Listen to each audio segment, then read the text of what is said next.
My friends, the situation around the strategic town of Toretsk is critical, and I think we all know why. The Russians are coming, the Russians are coming. So today we'll go through a step-by-step analysis regarding both the tactical and operational side of things of the Battle of Toretsk. As we speak, Russian assault detachments are already storming the Ukrainian stronghold of Toretsk. Here, the New York Times wrote, "Long battle for a ruined city takes a desperate turn." With the ongoing Kursk offensive, Ukraine's biggest gamble of the war, thousands of Ukraine's most capable soldiers and the finest military equipment was redeployed north and thus cannot stop the Russian offensive in Donbass. And this means at the moment Ukraine is trading space for time. General Syrskyi, please tell me, is everything under control in Donbass? Trust me, bratan. This was the situation in the Toretsk sector in my last video in early July, right after the Russians had broken through. And this is the situation now. Russian assault units have completely overwhelmed Ukraine's second line of defense. And now they're knocking at the gates of the strategic town of Toretsk. Honestly, if it wasn't for the sacrifice of Ukrainian Spec Ops operatives, carrying countless raids, one rescue mission after another, the entire front would have already collapsed and hundreds of Ukrainian soldiers would have been captured. As I'm recording this, some Russian troops already gained a foothold inside Toretsk. Do you understand the urgency of the situation? Toretsk was supposed to be an impregnable fortress. A couple days ago, the Russian army also stormed the western defensive sector of Toretsk with the capture of the village of New York. Let's just say that Russian citizens will finally be able to celebrate New Year's Eve in New York without having to ask for a visa. Now, the dramatic part of this entire story is that for a couple days now, a number of Ukrainian troops have been encircled and now they're stuck in this industrial area north of the village of New York. And due to the fog of war, we don't really know the situation there. All we know is that with the fall of New York, the next step could be the operational encirclement of Toretsk. Overall in this campaign, Ukraine went through 3 very bad days. The 21st of July, the 11th of August, and the 20th of August. And it's only by zooming out and analyzing the operational side of things, but also taking a close look at the intricate details with all the unfolding tactical situation that you will understand what is actually going on and the strategic consequences that this battle can have. Oh, I almost forgot. A lot of these towns and villages were stormed by soldiers of the Donetsk People's Republic. Men who, for some of them, have helplessly stared at the Ukrainian fortifications of Toretsk for a decade. From a ragtag militia, they have risen to an unstoppable force with relentless determination. Now, trench after trench, they dismantle the remnants of Ukraine's 2014 line of defense that stood so proudly on these very grounds. Many claim that this Russian success is simply due to meat wave attacks. In reality, Russian assault detachments have dramatically increased their tactical abilities, to the extent where their maneuvers outpace the Ukrainian defenders at every turn, and force them to organize one withdrawal after another. The Russian infiltration tactics have also rendered Ukrainian drones useless on this part of the front, which is further accelerating the collapse of Ukrainian strongholds. A Ukrainian officer even reported on Telegram, the Russians have found their own effective system. And he's not even the only one saying that. This Ukrainian soldier currently fighting in Toretsk recorded a video saying the Russians have implemented new strategies, namely the firewall. First, everything is completely destroyed with the help of artillery and aviation. Then numerous groups of infantry enter. And these simple tactics are extremely efficient due to Ukraine's severe shortage of manpower, with this urban battle of attrition grinding down some of Ukraine's finest forces. Everyone in Ukraine just hopes that General Syrskyi knows what he's doing. Welcome to History Legends, and here are the latest news of the Russo-Ukrainian War. If you're new to this channel, make sure to like and subscribe. As you know, some of my Ukraine videos have been targeted with limited or no ads. So make sure to check out my Patreon or PayPal to keep the show running. Thank you to everyone that has already helped, and welcome to the headquarters.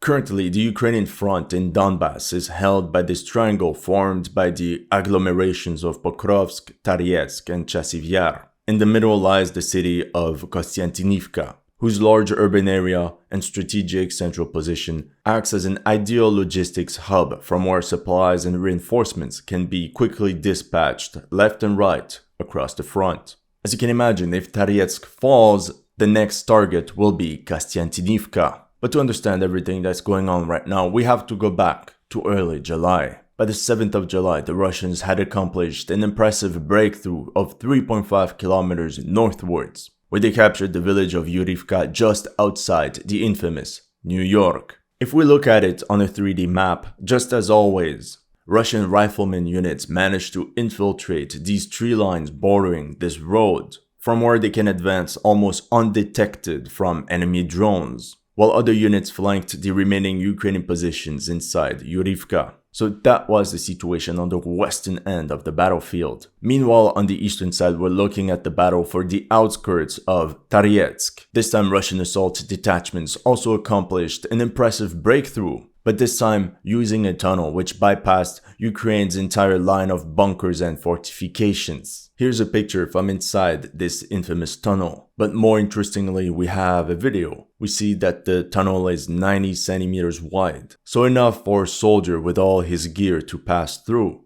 and the estimated height is 180 centimeters. As we can see, this Russian military correspondent Sereda moving a bit bent over. We also know some of the units involved in this deep piping operation, namely the DPR's Berkut Brigade, the 101st Mortar Rifle Regiment, the 109th Infantry Regiment of the DPR, and veterans of the PMC Wagner. In front of them, a patchwork of mobilized personnel, various territorial defense units, undermanned rifle platoons, whose only hope lied in the hands of detachments of elite special operations units, constantly emerging out of nowhere in an attempt to turn the tide. As of the 7th of July, we witnessed positional fighting as Russian forces were in the process of taking Pivnichne into a pincer. These attacks were often supported by devastating artillery strikes by Saltsepyok flamethrowers. Due to the lack of prepared defensive positions further at the rear, it became very difficult for Ukrainian troops to hold the ground. And we're not even talking about any counterattacks. This means the Russian army in the sector had the complete initiative, with an estimated 80% ball possession. In this Ukrainian drone footage, we see how they targeted a number of Russian units. But pay attention to this last one. Using its geolocation, this means Russian forces started swarming into this forested areas, from where they can further infiltrate right into the urban area of Pivnichne. If you're the Ukrainian commander in charge of this part of the front, how would you even deploy your limited amount of riflemen squads? If you're an active duty or former infantry officer, let me know in the comments section what you would have done. In response, just like we've seen since the Battle of Avdiivka, the Ukraine command only ordered armored vehicles forward for hit-and-run fire missions, just like you can see on the screen with this BTR. It's either that or entire infantry units simply get eroded. For some time it seemed as if the front stabilized in Pivnichne. Ukrainian units fought tooth and nail to push back the Russian spearheads in brutal house-to-house fighting. The real problem for Ukraine was the deteriorating situation south of New York. Between the 7th and the 13th of July,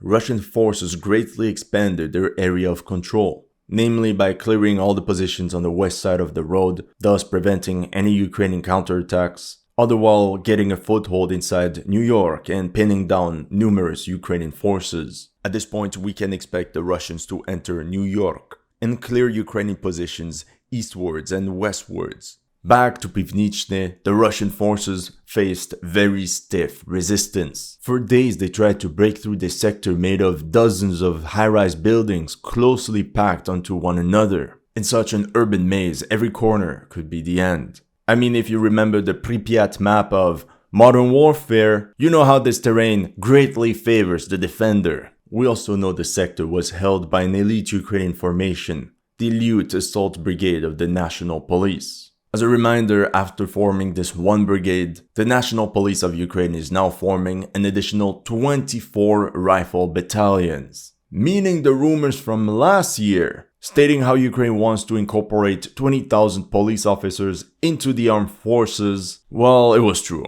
Ukraine needs troops so badly. It is said that Ukraine wants to draft 1,000 police officers from every region of Ukraine and expects to field roughly 20,000 of them for combat operations. I mean, it's not a bad idea per se. These guys have strong cohesion and they know how to use weapons. It's better than sending civilians with 2 weeks of training into the trenches. But the million-dollar question is it gonna be enough?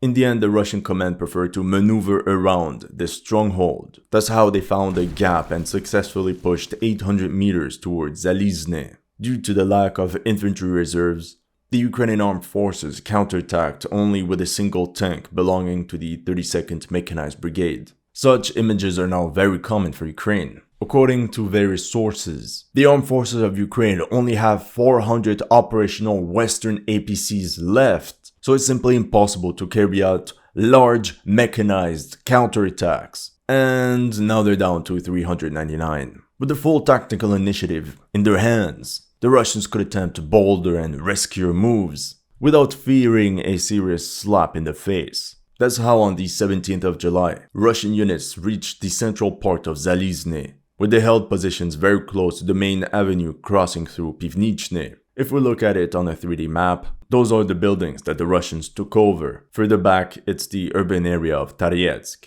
In between, only a bunch of mines, terikons, the waste heaps, and large forested areas. Ukrainian war correspondent Anna Kalyuzhna mentioned some drama after the commander of the 24th Mechanized Brigade was relieved of command. Here it says the deputy commander of the 206th Battalion is mad because any commander who brings up real problems or questions the authority is immediately replaced. Allegedly, the brigade commanders of the 14th, 43rd, 65th, 68th, and 79th brigades were relieved of command as well. We saw the same thing happen with the commander of the 80th Air Assault Brigade right before the offensive on Kursk. On the 19th of July, some Russian units tried to push towards Druzhba and flank Toretsk from the east, but the assault failed and no major territorial gains could be reported. What I conclude from this is how a majority of Ukrainian forces were deployed here to protect the main road leading straight into Toretsk. This also explains why Russian FPV drones focused on this crossroad between Toretsk and Pivnichne,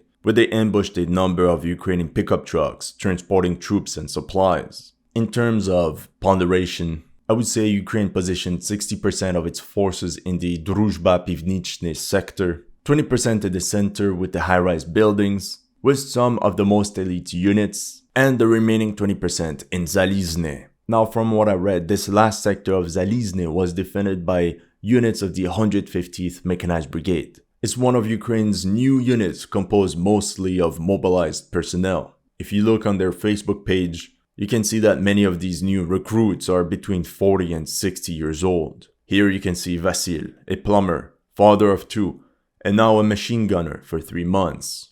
As you can see in this promotional video, they did get a number of armored vehicles. I also see that they got a lot of hands-on training, like trench clearing and so on. However, it seems to me that the bulk of the armored vehicles and the best trained elements of this 150th Mechanized Brigade were redeployed to Kursk Oblast. I'm pretty sure the question the Ukrainian headquarters had regarding this situation was whether or not having the entire 150th Mechanized Brigade in this sector would change anything to the battle of attrition. It's very possible that this 150th Mechanized Brigade would have been grinded down the same way, but it would just have taken a couple more weeks for the Russians. Meanwhile, further west in New York, we could witness a lot of back and forth, with areas of control constantly changing hands like the garage cooperative in the Petrovskaya Gara sector and the machine building plant. For example, we have video evidence of a Ukrainian counterattack in the sector. The operation was carried out at night by a unit of the elite 425th Assault Battalion Skala.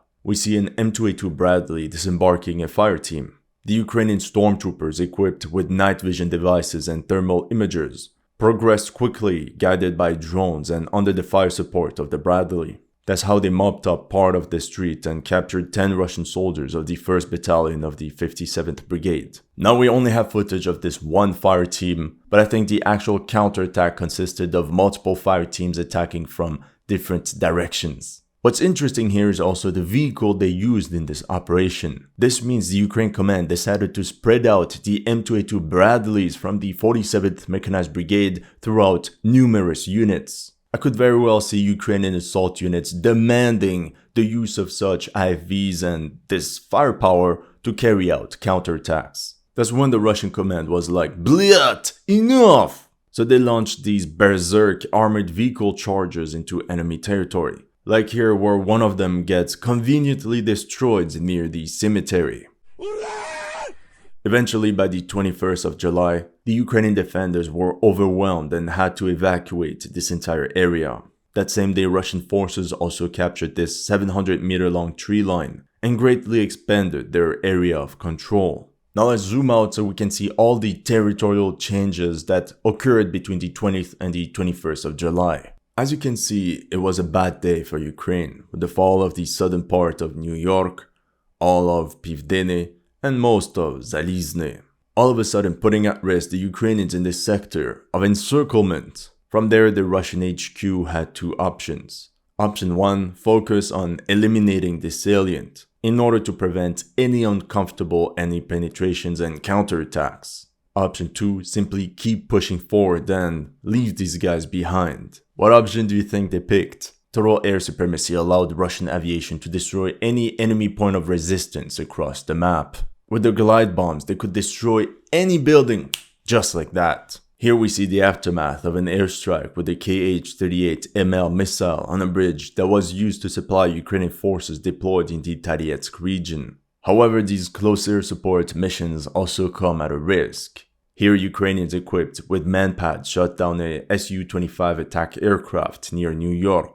Here's another angle. We see how low both of these aircraft were flying in order to avoid being detected by enemy air defense. People on Telegram commentated that it's been a very long time since such a thing happened on the front. On the 23rd of July, the Kyiv Independent reported, "Eye of the Storm, a day in the life of Ukrainian infantry on the zero line near Toretsk." The journalist spent time with Tserkul, a 39-year-old conscript, and other soldiers of the 28th Mechanized Brigade. One name constantly comes up in all their stories, Netailove. It's a small village southwest of Avdiivka that I mentioned numerous times in my reports. They said how in the spring of this year, their company was separated from the rest of its battalion. Now listen closely, here it says something interesting. The decision, made by higher-ranking Ukrainian commanders, who the soldiers here mockingly call geniuses, was emblematic of a systematic tendency to split brigades apart and micromanage down to the company level that has recently become a subject of common complaint from soldiers and analysts alike. In Netailove, Tserkul's company suffered heavy losses, 4 KIA and a dozen wounded. It was a lot for a platoon like his that was already suffering from a shortage of riflemen. Dinya was one of the guys that made it out of Netailove. He has a 19-year-old son. Sadly, he says, "We don't really talk. It would be nice if we could talk more often. I will just do what I can so that he doesn't end up here himself." At last, the company commander said the following about his men. "You can see that they're a bit tired, physically, mentally, but what can you do?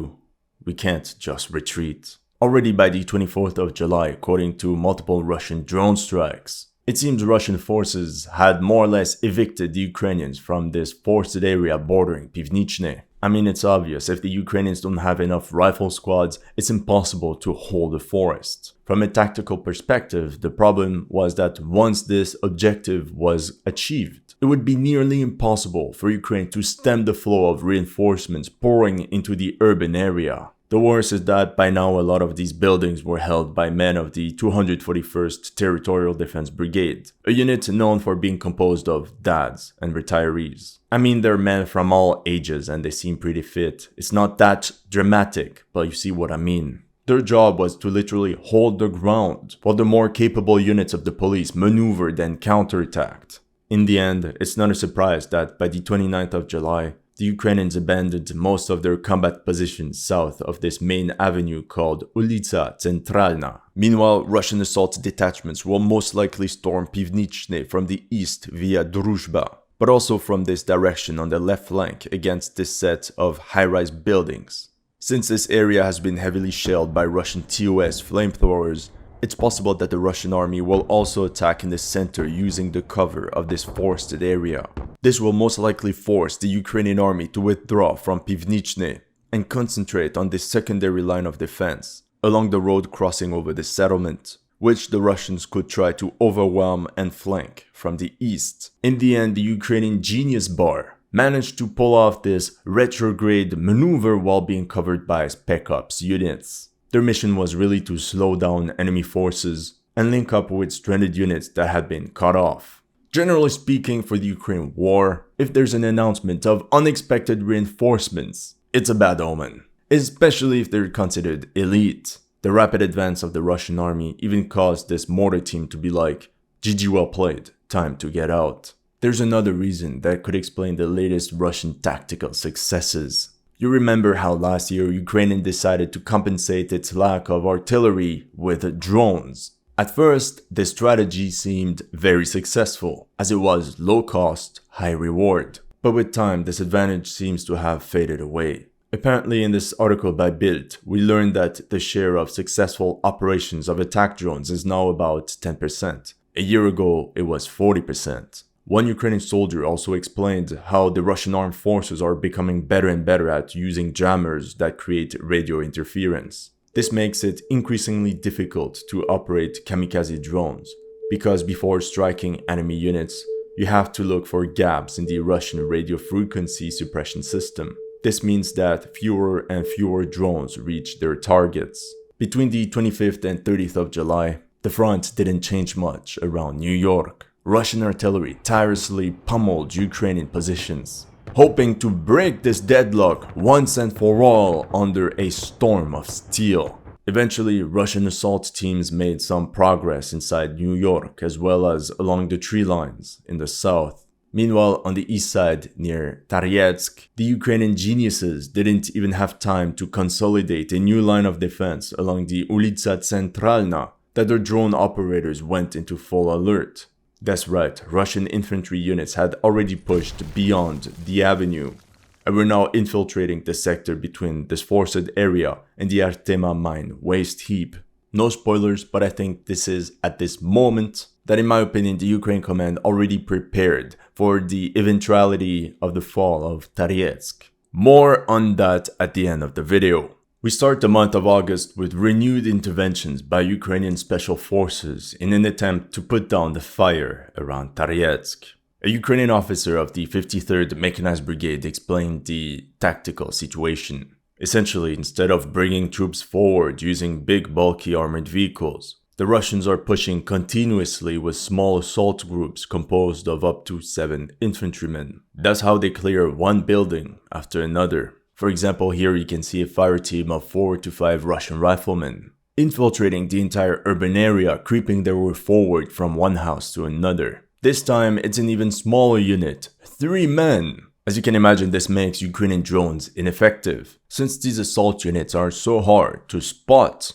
Further west, there was also a Ukrainian counterattack in New York. The goal was most likely to storm enemy outposts in the sector. Just like last time, it was carried out that night by at least one squad of the 425th Assault Battalion Skela, which then cleared the entire neighborhood. On a side note, we see more and more Ukrainian units being transported by a Ukrainian-made APC called the Novator. This mine-resistant light armored vehicle is designed for a combat group of 10 soldiers, equipped with electronic warfare and a rotating turret with a large caliber Browning M2 machine gun. By the 2nd of August in Toretsk, Russian units camouflaged in these woods achieved a 500-meter push. They were now only 100 meters away from the administrative borders of the town of Toretsk. A second unit was geolocated right here on the western edge of Zalizne.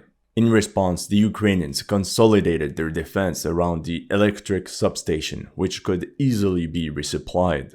A couple Russian recon units tested enemy defenses, but they were promptly halted. Like I told you earlier, the Ukraine defense was composed of a patchwork of different units. In this case, there was little the companies of the 100th Mechanized Brigade could do, especially since the armored vehicles like this M113 that would go back and forth between the front and the rear to carry out rotations would constantly get struck. As a reminder, most Ukrainian squads bring enough ammo and supplies to sustain combat operations for 3 days. So if the team that is supposed to replace them gets intercepted, how are they supposed to hold a position? So more often than not, they have no other choice but to withdraw towards a friendly unit. It's also not a coincidence that whenever Russian assault detachments are storming enemy positions, they're supported by swarms of drones that pin down enemy reinforcements, like these FPV drones that destroyed a German-made Mada IFV coming to the rescue. Eventually, by August 3rd,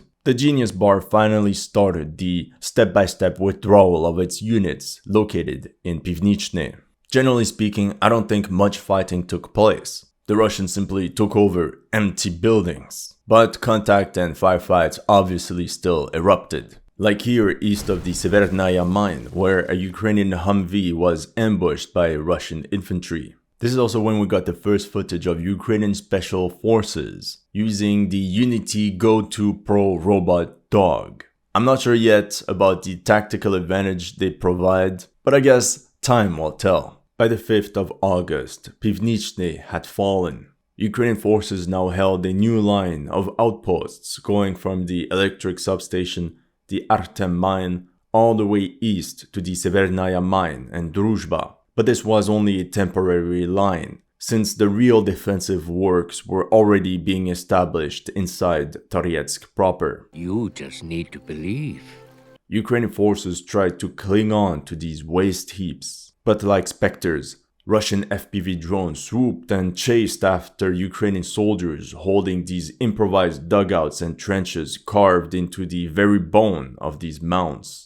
On the east side, Russian units tried to infiltrate the Ukrainian strongholds in Druzhba, but once again they were stopped by drones and artillery. That same day, regarding the situation in this sector, Ukrainian journalist Butusov mentioned how several units of the 32nd Mechanized Brigade were surrounded in Pivnichne, and how because of that they were suffering heavy casualties. Butusov said, I quote, Colonel Lidovoy does not make the necessary decisions and does not take responsibility. There is neither an order to withdraw nor reinforcement of the flanks by reserves. He also added, it is possible to stop the enemy, but for this it is necessary to stop lying in reports. Truth be told, the Soviets had the same problems during World War II. A lot of tactical defeats were shoved under the rug by the commanders and just never mentioned in the reports, by fear of being severely punished for these setbacks. As the possibility of a complete collapse loomed over the Ukrainian army,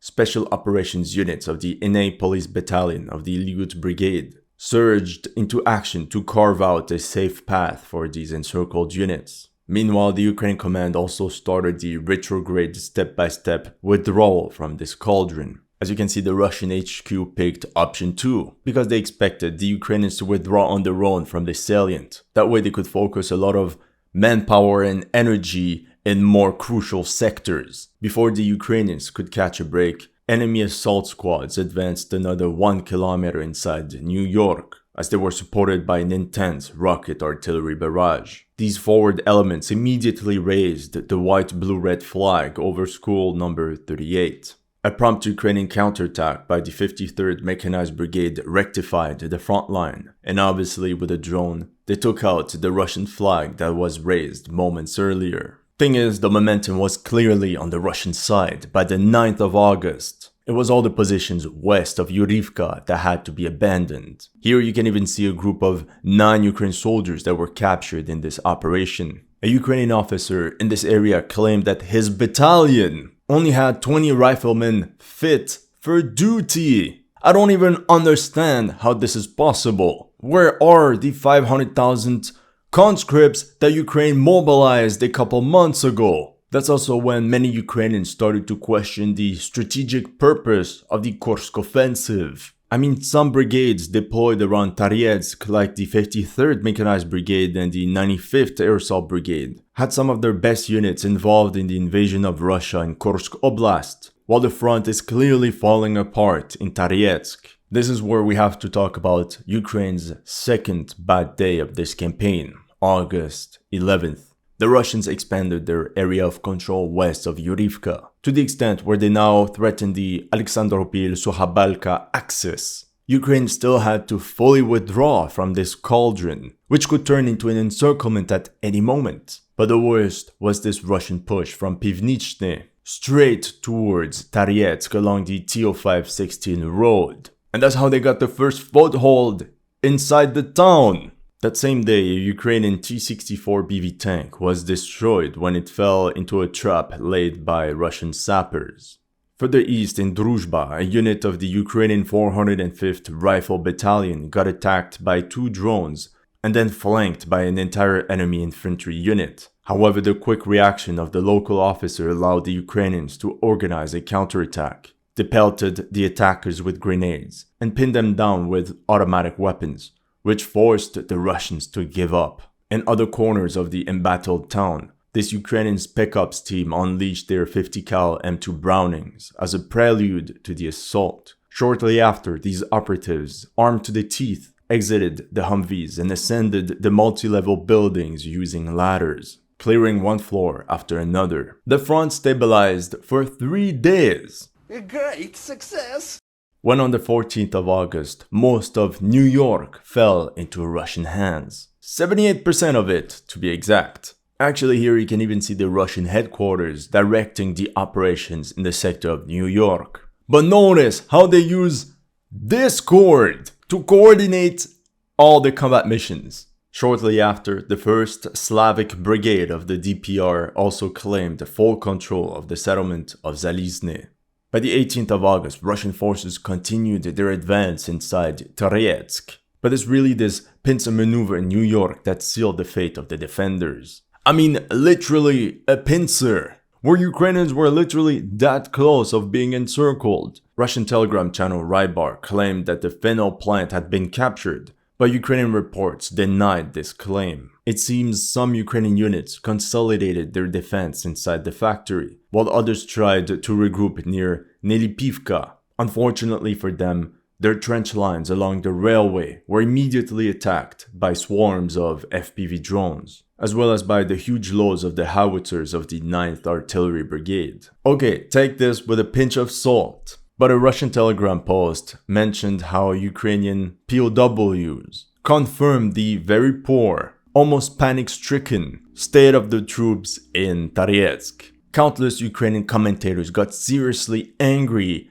at the country's officer corps. One of them wrote, "Battalion commanders do not present the actual situation even to adjacent units in order to absolve themselves of responsibility in the future. Some battle formations are disorienting. There are no clearly coordinated work plans between brigades, sometimes even battalions. They compare each commander like little kings with crowns on their heads, stating, 'I have my own zone of responsibility. The rest does not interest me. Who are you to teach me?' Like we say so often on this channel, GG, well played." Meanwhile, Russia's Minister of Defense congratulated the 9th Guards Motorized Rifle of the DPR for the capture of New York. This unit already received gratitude on the 17th of February by Colonel General A.N. Morvichev during the Battle of Avdiivka. It's not a surprise that by the 21st of August, in the Toretsk sector, Russian assault detachments got hold of the Artema mine and the waste heap next to it. Some reports claimed it was the Severnaya mine that fell, but according to fact-checkers specialized in geolocation, it's actually the Artema mine in Zalizne, on the eastern part of the battlefield. Ukrainian forces of the 32nd Mechanized Brigade clinged on to Druzhba as they tried their best to protect the right flank from being overrun. Here their drones smashed Russian infiltrations one after another. By the 21st of August, the first Russian recon units set foot inside Druzhba. The moment the Russian army takes control of this forested area, it will provide them with a new base to regroup their forces. while being camouflaged from enemy recon drones. There was this video where we see small teams of Ukrainian ATGM units carrying hit-and-run attacks on these forward enemy elements. This most likely means the village lies in the gray zone as the bulk of Ukrainian forces have been withdrawn to the north. At the same time, a continuous stream of small Russian infantry fire teams advanced along the main road leading directly inside Toretsk. We know this from all the Ukrainian drones that ambushed roughly a platoon-sized unit of 30 soldiers. This masquerade of a success was, however, not enough. By the 23rd of August, the Russian army expanded once again its bridgehead inside the urban area of Toretsk. The next day, by the 24th, Russian reports claimed the capture of the entire area west of the Severnaya mine. Honestly, the situation is extremely critical. Many districts that the Ukrainians could have used to solidify their defense have already fallen to the enemy, like a good chunk of these high-rise buildings and even the hospital. Meanwhile, on the left flank of the area of operations, a second grouping of Russian infantry units had already passed the forested area, managed to infiltrate Ukrainian positions and managed to get another foothold, but this time on the southern part of Toretsk. And according to the latest news, it's this entire residential district that Ukraine was forced to abandon. So, in conclusion, the best case scenario for Ukraine is the following. Max out the defense of Toretsk. It took roughly 4 months for Russian forces to clear out Krasnoorivka, an urban area of 8 square kilometers. Toretsk is bigger, with 13.5 square kilometers. So proportionately speaking, Ukraine could hold Toretsk for 7 months if they play their cards well, meaning they have built bunkers, fortifications, all linked to each other by tunnels, manned by enough troops to hold their ground. 7 months is a lot of time. However, looking at the current rate of advance of Russian army units, this scenario seems highly optimistic to me. I fear Toretsk could be mopped up by the Russians within a couple weeks. Maybe as early as October 1st, especially after this report by a member of the Ukrainian parliament stating Toretsk is not ready for defense. I mean, not only Russian assault detachments are already inside the administrative borders of Toretsk, but others are preparing to flank the city from the west, from New York, push along these villages and cut off the supply lines going into the city. In that case, the final chapter of Ukraine's hold of Donbass will be written. Something inside tells me the Ukrainian Genius Bar plans on using this Klebanbikske reservoir to their advantage in order to bottleneck further Russian advance. By doing so, the Ukrainians could shorten their front line tremendously as they base the left flank of their defense along the Seversky Donetsk Canal, all the way up to Chasiv Yar. And that's how the urban area of Konstantinivka will play a major role due to its central position, from where Ukraine can steadily supply and reinforce the front line. That's all I have for you today. Let me know in the comment section what you thought of my analysis. If you're new to this channel, make sure to like and subscribe. And if you want to support my work, make sure to check out my Patreon or PayPal. The link is in the description below.